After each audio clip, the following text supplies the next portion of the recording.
If Christianity is all about loving and serving your neighbor, where are all the Christians who should be speaking out about what's going on in the world right now? J. Caspian King examines this question in his new article, Can American Churches Lead a Protest Movement Under Trump? And it's part of a series he'll be doing on American churches and their role in our politics and culture today. Kang is not himself a believer, but he does contend in the piece that durable positive social change in this country will require leadership from and the support of American churches. And he notes that for a lot of our history, churches were instrumental in organizing and promoting social causes on both the right and wrong side of things. But membership declines, especially among certain swaths of our population, have changed that. Like when the civil rights movement really kicked off in the 50s, over 70% of Americans regularly attended church, and today that number is less than 45%. And of course, churches don't split neatly between political beliefs. With declining membership, many congregations are afraid of driving even more people away by taking a stand. Not to mention the fact that many people's association with Christian political work these days is tied inextricably to the rise of Christian nationalism in this country.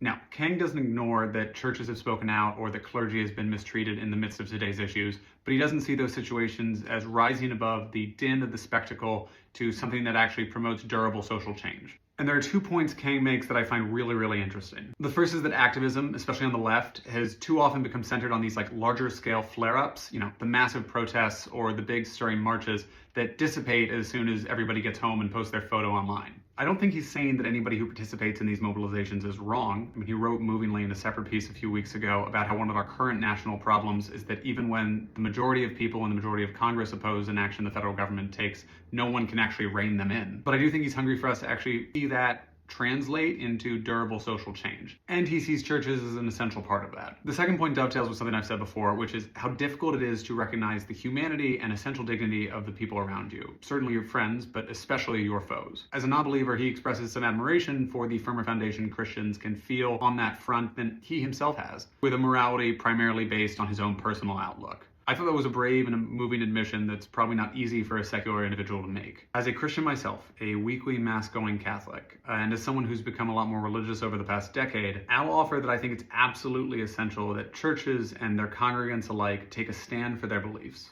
I volunteer most weeks before or after Mass, and personally for me, the church of the mind and the soul, like these lofty philosophical concepts, only makes sense and resonates if it's paired with the work of my hands in service to others.